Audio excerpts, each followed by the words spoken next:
음식으로 병을 고친다. 밤낮 가릴 것 없이 배가 아파서 죽을 지경입니다. 좋다는 약도 많이 먹고 기도도 해봤는데 좋아지지 않습니다. 어찌 된 일입니까? 과식으로 생긴 병입니다. 식사가 무절제한 사람은 무병의 관상을 하고서도 반드시 큰 병을 얻습니다. 이런 병은 스스로 만들기 때문에 낫기 힘들고 오래 고생하게 됩니다. 스스로 잘못 살아서 생긴 병이 기도한다고 치유가 됩니까?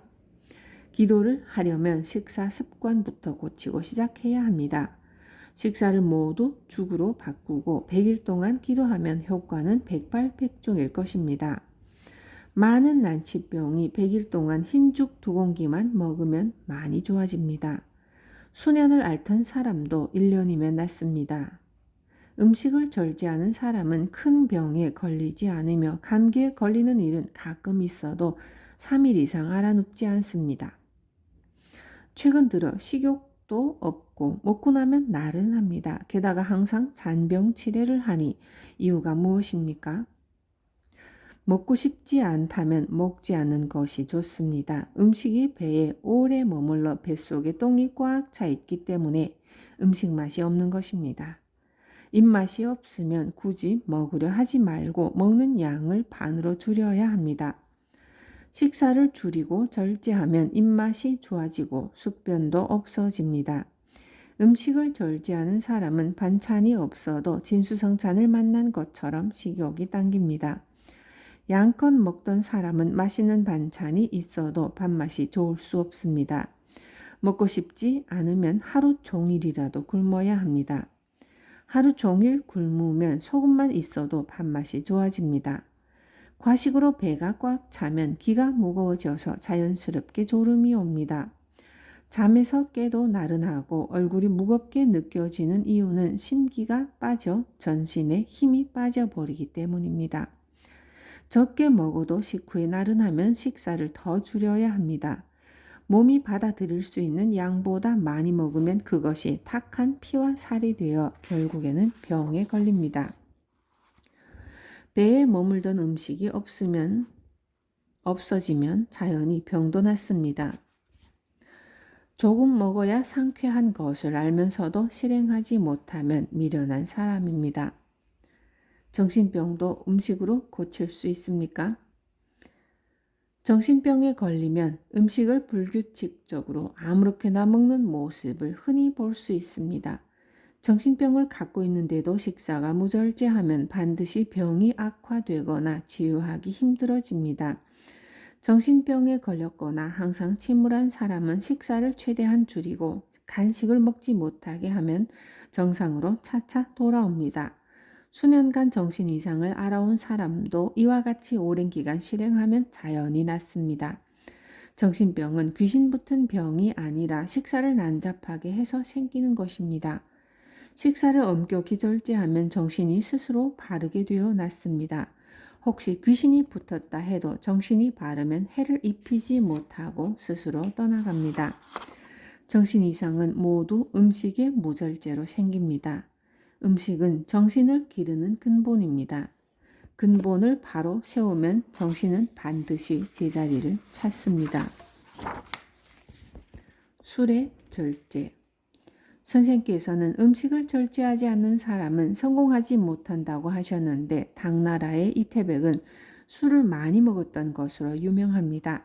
그는 지금까지 현인이라는 소리를 듣고 있는데 대인은 음식을 절제하지 않아도 되는 것입니까? 술을 많이 먹으면 마음이 흐려질 수밖에 없습니다. 술을 많이 먹어도 마음이 흐려지지 않는 사람은 천하의 명성을 떨치는 것입니다. 소인은 술을 많이 먹으면 마음이 흐려져 만사가 꼬이게 되는데 어찌 이를 잘 해낼 수 있겠습니까? 이태백은 술을 많이 먹기를 만인보다 더했다고 해도 마음이 흐려지지 않았으니 참으로 천하호걸입니다. 이태백도 술을 많이 먹고 정신없이 행동했다면 지금처럼 유명해지지는 않았을 것입니다. 사람들은 이태백이 술과 고기를 마구 먹었을 것이라고 생각할지 모르나 무절제하게 먹은 것은 아닙니다. 이태백은 술 100잔에 시 100편을 지었다고 하니 술 한 잔에 시 한 편이라는 절제가 있었던 것입니다. 술 한 잔에 시 한 편을 짓는데 어찌 마구 먹을 수 있겠습니까? 여담이지만 이태백은 현인이라기보다는 재기가 뛰어난 사람입니다. 무릇 현인이란 자기가 좋아하는 일을 하는 사람이 아니라 천하의 도를 명백히 하여 세상에 알리기 때문입니다. 식사는 절제하지만 술을 절제할 수가 없습니다. 운명에 지장이 있습니까? 술을 많이 먹으면 몸이 상하는 것을 알면서도 과음하는 사람들이 많습니다. 술도 음식이기 때문에 절제해야 합니다. 한두 잔이 나쁘다고 할 수는 없으나 많이 마시면 반드시 명을 줄입니다. 대개 술을 조금 마시면 맛있는 듯 웃음을 짓지만 많이 마시면 쓴맛이 나고 괴로운 듯 얼굴을 찌푸리고 자신도 모르는 큰 동작을 합니다. 사람은 신명으로 살아가는데 얼굴을 찌푸리는 것은 신명이 괴롭기 때문입니다. 술을 많이 마시면 숨을 가쁘게 내쉬고 머리가 깨지는 괴로움을 당하기도 합니다. 다음날 뱃속이 이상하고 울렁거릴 때에야 후회하지만 무절제한 사람은 다음에도 똑같이 분에 넘치게 술을 마십니다. 술에 취하면 자신을 잊고 더욱더 많이 먹으려 하니 자신이 누군지도 모르고 불 속으로 날아드는 나방과 같습니다. 수년간 이렇게 스스로 괴롭히는데 어찌 장수할 수 있겠습니까? 한두 잔의 가벼운 술로 크게 먹는 술을 대신하여 명을 줄이는 일이 없어야 합니다. 술과 고기를 즐기면 좋지 않다고 말씀하시는데 저는 술과 고기를 즐겨왔는데 아직까지 건강합니다. 술과 고기도 사람에 따라 좋은 사람이 있습니까? 술과 고기를 많이 먹는 사람은 당장 조심하지 않으면 노년에 나쁜 일이 생깁니다. 술과 고기를 많이 먹으면 겉으로는 보기 좋아도 몸이 야무지지 않고 탁해집니다. 뼈와 살, 피부가 서로 상응해야 건강한데 당신은 겉으로는 튼튼해 보여도 속이 허약합니다. 술과 고기로 피가 많아져 심기가 자연히 이완되어 좋아 보이는 것뿐입니다. 사람은 심기가 근본인데 심기가 빠진 사람 중에 성공한 사람은 천하에 없습니다. 간절한 소망은 이루어진다. 운이 나빠 크게 고생하고 있습니다. 어떻게 소원을 빌어야 여기서 헤어날 수 있습니까? 간절한 소망을 담아 기도하여 그것이 천지에 차면 자연스럽게 이루어집니다. 그러나 천일 밤낮을 기도해도 진실이 없으면 신의 가호가 있겠습니까? 진실로 신에게 빈다는 생각이 있다면 목숨도 아깝지 않다는 각오가 있어야 합니다. 식은 나의 목숨을 기르는 근본입니다. 그러니 이것을 바치는 것이야말로 목숨을 바치는 것과 같습니다. 평소에 한 공기의 밥을 먹었다면 반 공기로 줄여 신께 바치세요. 실제로 식사를 바치는 것이 아니라 밥상을 대할 때마다 신께 마음속으로 기도하면 됩니다. 지금 반 공기를 드립니다 하고 마음속으로 기도하고 반 공기의 밥을 먹으면 됩니다. 먹지 않은 반 공기는 신이 즉시 받아줍니다. 신은 정직한 사람의 머리 위에 계신다고 했습니다. 물건을 직접 받는 것이 아니라 그 마음과 뜻을 받는 것입니다. 그런데 충분히 먹고 신에게 매일 맛있는 음식을 따로 해서 바쳐도 신은 좋아하지 않습니다. 자신이 먹을 것을 아껴서 올리는 뜻만을 받는 것입니다. 셋을 먹었다면 둘을 먹고 둘이었다면 하나만 먹고 하나였다면 반을 먹어서 그 덕을 키우면 세상에 이루어지지 않을 소원은 없습니다. 이렇게 기원하면 작은 소망은 1년이나 3년이면 이루어지고 큰 소망은 10년이면 충분히 달성할 수 있습니다. 죽을 때 괴로움이 없으려면 훌륭한 분들을 많이 알고 있으나 음식 절제로 신의 뜻에 가까워진다는 말은 처음 들어봅니다. 아무리 선생님의 도가 크다고 높다고 하셔도 좀 지나친 것 아닙니까? 마음이 동요하지 않아야 신의 뜻에 가까워집니다. 마음이 혼란스러워지는 것은 다 음식이 원인입니다. 음식을 절제하면 마음이 안정되고 작은 일에 동요하지 않습니다. 술과 고기를 먹으면 마음이 쉽게 흥분되고 흐트러져서 생각지도 않은 나쁜 짓을 하게 됩니다. 또한 과식하면 몸 안에 기가 무겁게 되어 마음이 제갈 길을 정하지 못합니다. 수행을 깊게 하는 사람들은 오후 4시 이후에는 음식을 먹지 않아야 합니다. 이런 방법은 다 기를 고요하게 하여 마음을 다스리기 위한 것입니다. 음식을 절제하지 않으면 밤낮 기도를 해도 마음이 항상 혼미하니 어찌 신을 만날 수 있겠습니까? 다시 말하지만 진정 신을 만나고 싶은 열정이 있다면 자신이 먹는 것을 줄여 마음속으로 신께 드리면 됩니다.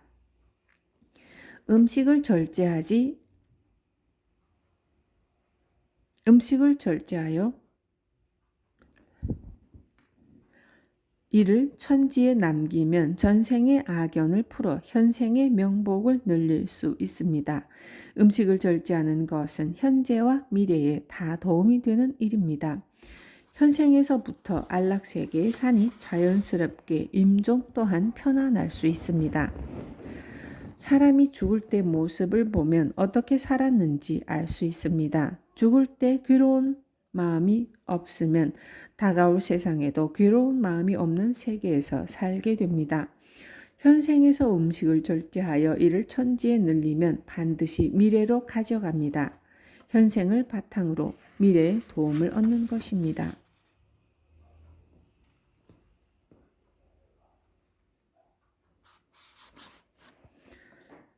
절제를 물려줘라.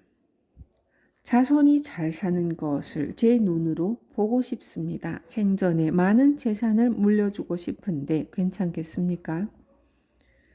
대단히 좋지 않은 생각입니다. 많은 재산을 물려주는 것은 어버이의 사랑이 아니라 자식을 크나큰 권경으로 내모는 일입니다. 재산을 물려주기 전에 절제를 가르쳐야 할 것입니다. 절제가 몸에 배지 않은 채로 재산을 물려받으면 그 자손은 재산이 언제까지나 그럴 줄 알고 하는 일 없이 세월을 보내게 됩니다. 또한 가업을 튼튼하게 하기는커녕 송두리째 날려버릴 수도 있습니다. 진정으로 자식을 위한다면 그 어버이가 정직을 근본으로 언제나 절제하는 모습을 보여주면 됩니다. 그리고 자손을 위해 만물을 허비하지 않고 사소한 것이라도 버리지 않는 것을 꼭 지켜야 할 가훈으로 가르쳐야 합니다. 오로지 절제하는 가풍을 남기는 것이 어버이의 크나큰 사랑을 전해주는 것입니다. 자식을 키울 때 좋은 것만 먹이고 좋은 옷만 입히면 커서도 좋은 사람이 된다는 이야기를 들었습니다. 선생께서는 자식을 어떻게 키워야 된다고 생각하십니까?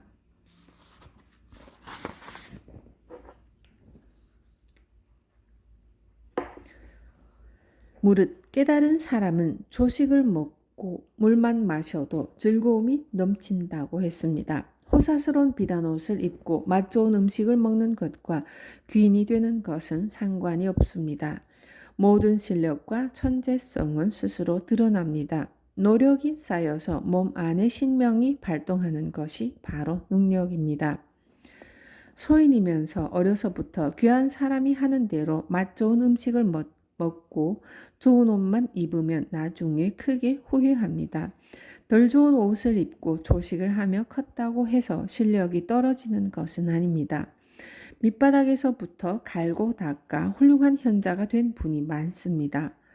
부모가 가난하고 세상살이에 쫓겨 스스로 모든 것을 해결하며 산 사람이라도 절대 우매하지 않습니다. 가난하고 궁한 환경에서 뛰어난 사람이 나오는 것은 드문 일이 아닙니다. 시커먼 갯벌 속에 진주가 있는 법입니다. 스스로 열심히 준비하는 사람은 언제나 천하의 쓰임새가 기다리고 있는 법이니 너무 좋은 것만 찾아주지 않아도 됩니다. 만물을 소중하게 절제하라. 노년에 이르렀으나 아직 자식을 얻지 못했습니다. 아이가 없으니 절제를 해도 누구에게 그 덕을 물려주겠습니까? 죽은 뒤에 재물이 무슨 소용이 있습니까? 남은 인생을 호화롭게 살고 싶습니다.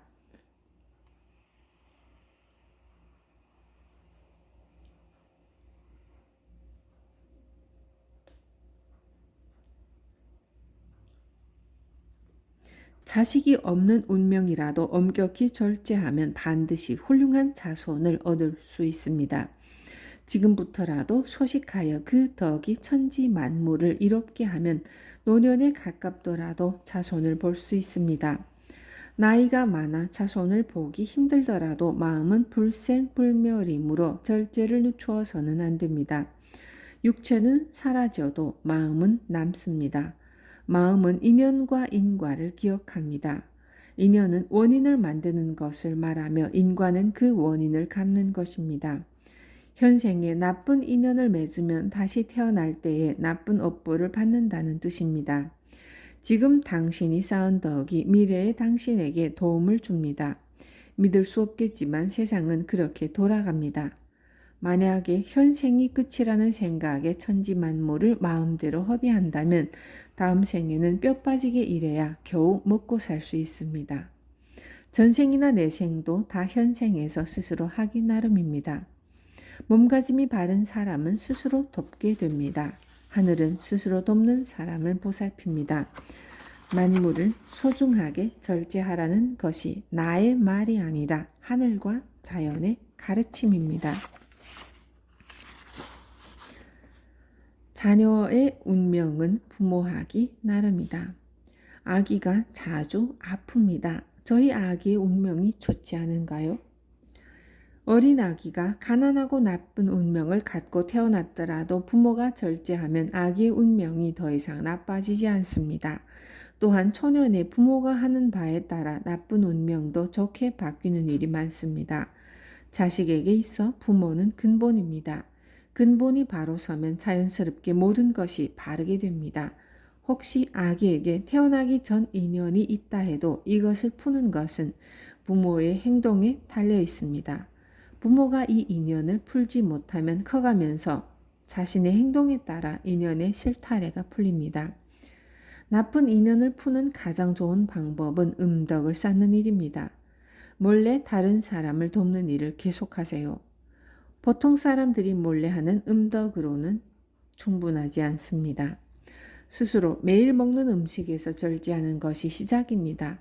내 입으로 들어가는 얼마 안 되는 음식이지만 매일 절제를 실행하면 자손의 나쁜 인연을 풀어 아기의 가난함과 병약함을 극복할 수 있습니다.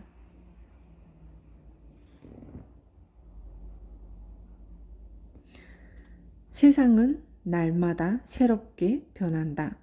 저희 제자들이 평생 간직해야 할 말씀을 전해 주십시오.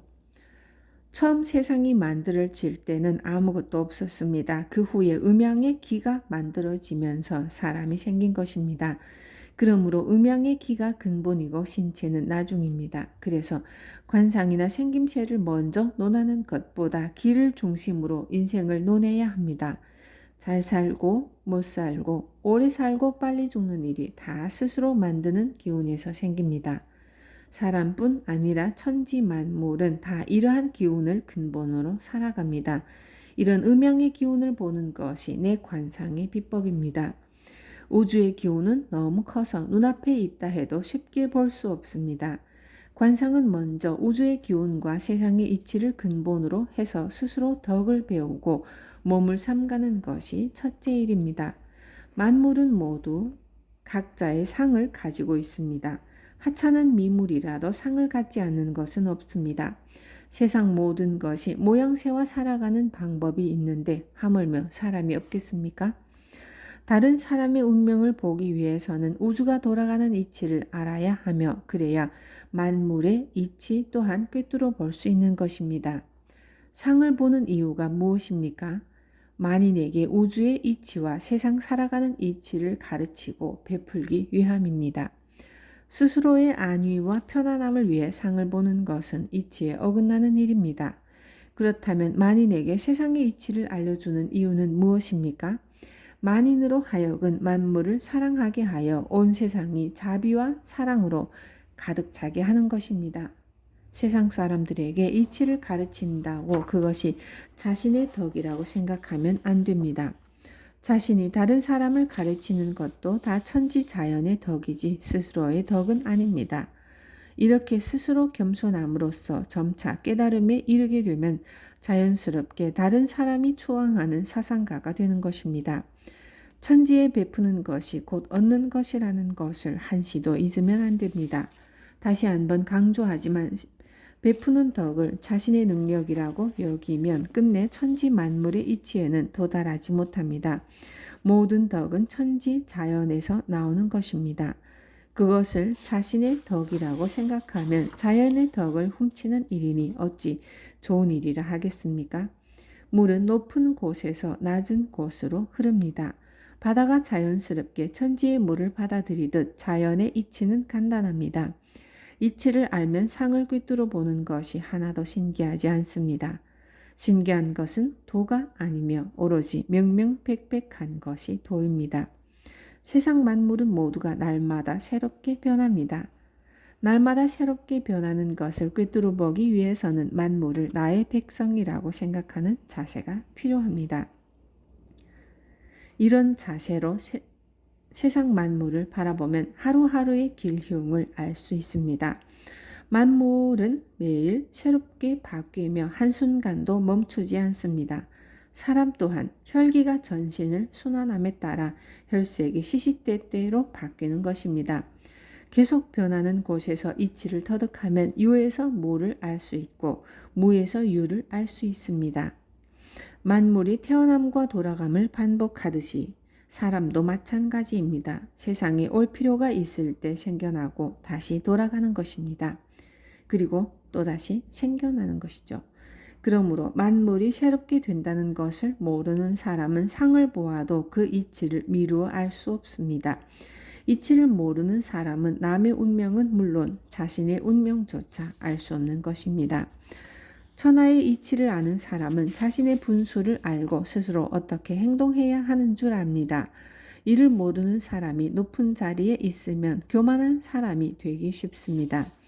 특히 상을 보는 사람은 이 이치를 정확히 알아야 합니다. 이치를 모르는 관상가는 정확한 상을 볼 수 없을 뿐 아니라 사람을 가르칠 수도 없으며 잘못된 길로 이끌기도 합니다. 절제, 즉 스스로 멈출 줄 아는 것이 최고의 선이며 만물을 다스리는 근본 이치입니다. 절제하지 않는 모든 것은 악의 근원이며 그 종말은 만물에 해롭습니다. 절제하지 못한 삶은 비록 좋은 운명을 타고났더라도 하늘의 운을 받지 못합니다. 천운은 무절제한 사람에게는 전달되지 않습니다. 천운을 받으면 모든 것이 새롭게 되고 수신하기 쉬워집니다. 자연의 이치를 모르는 사람은 나무나 돌보다도 못한 사람입니다. 나의 상법의 비결은 오로지 절제를 첫째로 하여 하늘의 안목을 갖는 것을 목적으로 합니다. 제자가 많지만 이것을 제대로 아는 자는 극히 드물어 안타깝습니다. 가끔 알아듣는 제자가 있다 하더라도 스스로 이치를 가볍게 여겨 중도에서 물러나는 일도 많습니다. 몇몇은 이치를 가볍게 여겨 내 이름을 더럽히는 일도 있었습니다. 앞으로는 새로운 제자는 받지 않을 것입니다. 만약 배우고자 한다면 절제가 무엇인지 먼저 깨우쳐야 하며 만물이 나의 근본임을 알고 실천해야 할 것입니다. 이것이 이치의 심오한 의미를 깨달으면 내 비결을 스스로 터득한 것이니 나에게 따로 배울 것이 없습니다. 수신의 지혜. 선생은 음식과 생명을 강조하지만 사람이 살아가는 데에는 인의예지신이 필요한 것인데 어찌 이것을 모르고 수신한다고 할 수 있습니까? 인의예지신은 자연의 이치를 알면 자연이 얻어집니다. 생명은 하늘의 은혜로 만들어지고 땅의 지혜로 길러집니다. 나를 낳고 기르는 것이 하늘과 땅의 덕입니다. 하늘과 땅의 은혜를 아는데 어찌 부모의 은혜를 모르겠습니까? 천지의 은혜를 아는 사람에게 인의예지신은 자연스럽게 얻어지는 열매일 뿐입니다. 성현의 말씀을 배우지 않아도 근본만 지키면 사람의 마음은 바로 서게 됩니다. 그래서 그를 알지 못해도 효를 행하는 사람이 많은 것입니다. 설사 지식이 높더라도 근본을 모르면 인의예지신은커녕 부모마저 몰라봅니다. 마음은 없어지지 않는다. 선생님은 항상 심신은 묘법이라고 했는데 무엇이 묘이고 무엇이 법입니까? 사람을 포함하여 모든 만물에는 스스로 지닌 모습이 있습니다. 겉으로 드러난 모습뿐 아니라 자신이 의식하지 못하는 속모양까지 모두 다른 상을 하고 있습니다. 상에는 유상과 무상이 있는데 유상은 보이는 것이라 쉽게 생각하고 무상은 어렵게 생각하는 것이 일반적입니다. 유상은 형체가 있는 것을 말합니다. 형체가 있는 모든 것은 다 각자 살아가는 법이 있습니다. 형체가 있는 것은 사라짐이 있는 법입니다. 그래서 신체를 법이라고 하는 것입니다. 이것을 알아가는 과정이 인생이며 공부입니다. 유상은 형체가 있어 쉬워 보이지만 수시로 바뀌기 때문에 실제는 어렵습니다. 무상은 형체가 없지만 모든 것이 명명백백합니다. 무상을 아는 것이 진정으로 아는 것이라고 할 수 있습니다. 무상은 곧 마음입니다. 마음은 무형으로 생김과 없어짐이 없습니다.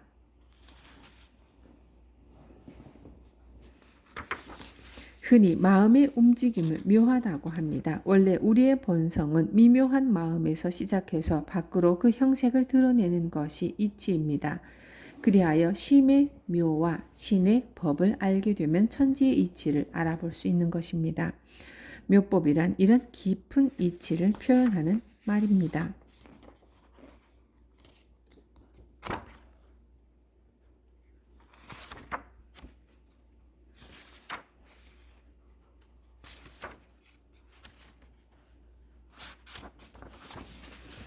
종교의 근본 원리는 같다. 모든 종교가 완전하다면 한 가지만 있어도 될 텐데 왜 세상에는 여러 종교가 있습니까? 불교를 믿는다고 해서 자비만으로 다스릴 수 없고 유교를 믿는다고 해서 이해만으로 백성을 다스릴 수는 없습니다. 나는 종교에 울타리가 있다고 생각하지 않습니다. 옳은 이치는 다 하나로 통합니다. 무릇 신은 천지에 가득하며 우리 마음속에도 계십니다. 바깥에 있는 신으로부터 영험한 기적이 나타나는 것이 아니라 다 내 안에 신이 함께할 따름입니다. 언제나 스스로 절제할 때 신은 모습을 드러냅니다. 아끼고 검소하며 만물을 헛되이 쓰지 않으면 항상 신과 함께하는 것입니다. 어떤 신이든 만물이 허비되고 버려지는 것을 좋아하지 않습니다. 그러므로 종교가 어떻든 스스로 삼가고 만물을 허비하지 않은 사람이 복을 받습니다. 종교 사원이나 사찰에는 재물이 모이는 경우가 많습니다. 흥하는 종교인들은 음욕을 삼가고 항상 조심하여 규칙을 엄격히 지키며 살아갑니다. 하고 싶은 일을 마음대로 하지 않은 절제가 천지에 퍼져 그 덕이 다시 돌아오기 때문에 큰 복을 받는 것입니다. 종교인 중에서도 호화로운 생활을 하며 만물을 함부로 낭비하는 사람은 자신의 영혼을 깨뜨리는 사람들이니 아무로 겉으로 아름답게 꾸며도 남들이 알아주지 않습니다. 사치를 멀리하고 검소한 옷을 입고 음식을 절제하여 매일 크게 덕을 쌓으면 그 덕이 하늘과 땅을 다 채우고도 남습니다. 이런 사람은 칠흑 같은 산중 동굴에 기거해도 세상 사람들이 그 덕을 사모하여 스승으로 모시기 위해 모여드는 것입니다. 이것이 다 자신의 절제가 세상의 등불이 되어 천지를 비추기 때문입니다. 세상 모든 것에 신이 깃들어 있다.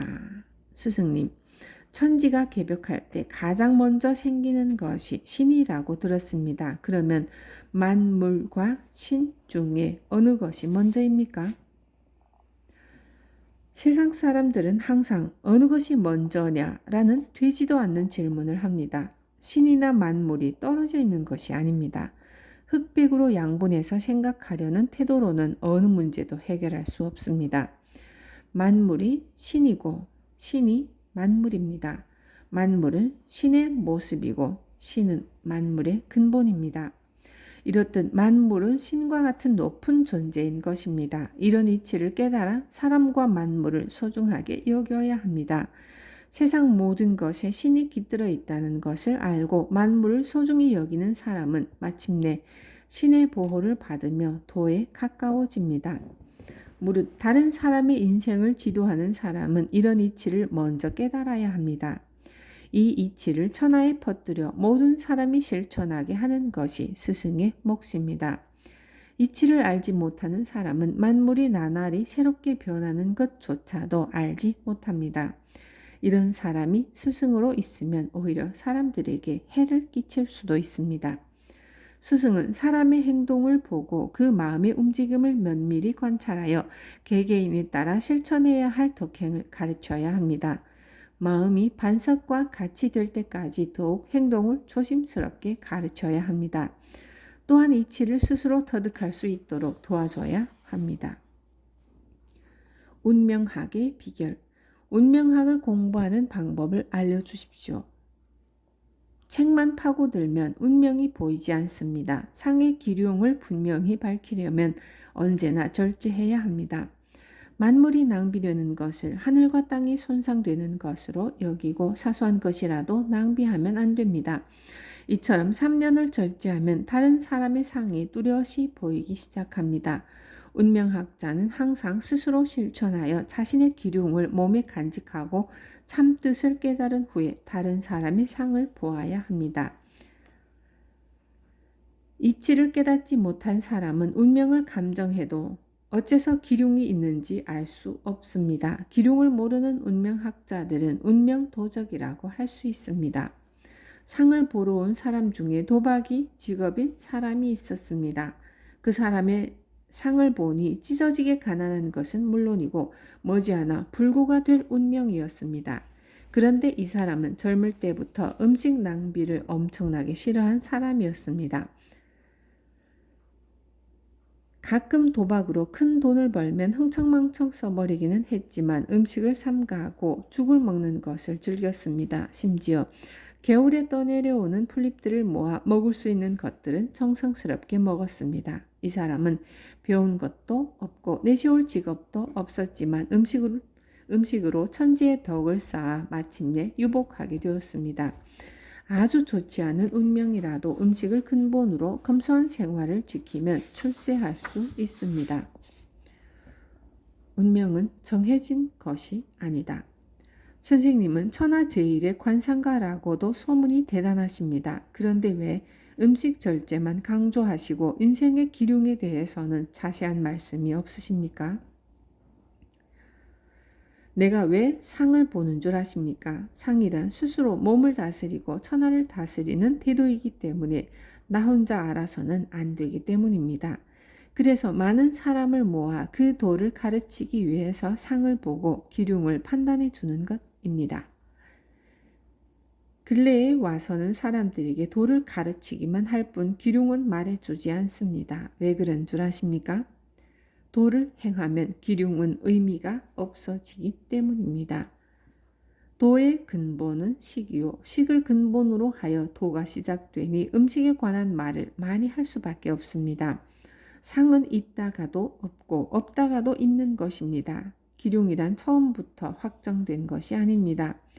식을 절제하면 심신이 엄중해지므로 당연히 몸과 천하를 다스릴 수 있는 근본이 섭니다. 천지의 이치를 깨닫고 그것을 근본으로 하여 기륭을 판단해야 합니다. 이치를 모르는 보통 사람들도 음식을 절제함에 따라 그 법칙을 하나둘 깨닫는 것을 많이 보아왔습니다. 천하의 이치가 마음속에 싹 틔우는 모습을 본 것입니다. 이치가 마음에 싹 트면 마음이 바르게 되어 몸이 자연스럽게 다스려집니다. 귀천을 떠나 식사를 절제하지 않고는 운명이 제대로 자리 잡기 힘들어집니다. 사람으로 태어나 만물의 법칙을 아는 것이 삶의 근본입니다. 그러나 알기만 해서는 아무것도 아닙니다. 행동에 옮겨야만 합니다. 운명학의 근본도 식사 절제입니다. 식사를 절제하면 마음이 동요하지 않고 마음이 동요하지 않으면 그 법칙을 빨리 깨달을 수 있습니다. 천지에는 목화 토금 수의 오행과 오기가 있고 사람에게는 인의 예지신의 오상이 있어 만물은 모두가 그 쓰일 곳이 정해져 있습니다. 마음이 동요하는 사람은 자신이 어디에 쓰일지 알아챌 수 없습니다. 이것을 일컬어 격에 미치지 못한다고 말합니다. 격에 미치지 못하는 사람들을 격외라고 부릅니다. 격외의 사람들은 사물의 이치에 어둡기 때문에 하늘로부터 받은 덕과 복을 줄이면서 살아갑니다. 식사가 모자르한 사람의 인생은 등불 없이 칠흑 같은 밤길을 걷는 것과 마찬가지입니다. 그러니 기뻐해야 할 것도 시기요, 걱정해야 할 것도 시기입니다. 음식이 운명을 좌우한다. 절제 중 으뜸은 무엇입니까? 내가 10수년 동안 관상 공부를 하고 운명을 감정하기 시작했을 때 처음에는 틀리는 것이 거의 없어 크게 자만했습니다. 하지만 시간이 지나면서 큰 괴로움이 생겼습니다. 당시에는 식사의 중요함을 모르고 상을 보았습니다. 그래서인지 가난할 운명이었는데도 부자가 되고 일찍 죽어야 할 사람이 오래 사는 것을 종종 보았습니다. 반대로 관상으로는 나중에 부자가 될 사람이었는데도 가난하게 되고 장수할 상을 가진 사람이 요절하는 것도 보았습니다. 운명학자로서 상이 틀린다는 것은 너무나 괴로운 일이었습니다. 상을 보아 기륭을 판단하는 것만으로는 모두 맞출 수 없다는 사실도 알게 되었습니다. 고단한 수행 끝에 기륭의 근본이 식사에 있음을 알게 되었습니다. 음식의 중요성을 깨달은 이후에 식사의 절제 여부를 따져보고 그에 따라 평생의 기륭을 판단하니 만에 하나도 실수하는 일이 없었습니다. 수년간 사람들에게 일을 가르치고 가르침을 따르는 사람들에게 확인 또한 많이 해보았습니다. 1년 뒤에 틀림없이 큰 화를 입어야 될 사람도 식사를 절제하면 반드시 화를 모면했으며 오히려 뜻하지 않은 좋은 일까지 생겼습니다. 또 평생 가난을 면치 못하는 운명을 갖고 있던 사람도 성공하고 세상에 널리 유명해지기까지 했습니다. 오랜 지병으로 절대 오래 살 수 없었던 사람도 음식으로 인해 장수하는 것을 헤아릴 수 없이 많이 봐왔습니다. 잘 살고 못 사는 것, 오래 살고 일찍 죽는 것 등은 물론이고 성공이나 출세 등도 모두 음식을 절제하는 것이 그 시작이며 끝입니다. 이를 깨달은 이후 사람들에게 이것을 권하기 위해 쌀밥을 먹지 않고 쌀이 들어간 떡조차 먹지 않은 생활을 해왔습니다. 다만 하루에 보리밥 3그릇으로 먹는 양을 정하고 술은 어렸을 때부터 대단히 좋아했지만 작은 잔 3잔으로 그 양을 정했습니다. 이렇게 정한 것은 다 나를 위함이 아니라 사람들을 위해 내 식을 줄인 것입니다. 세상에 큰 뜻을 펴고자 하는 사람이라면 단 하루만이라도 음식을 절제해 주시기 바랍니다.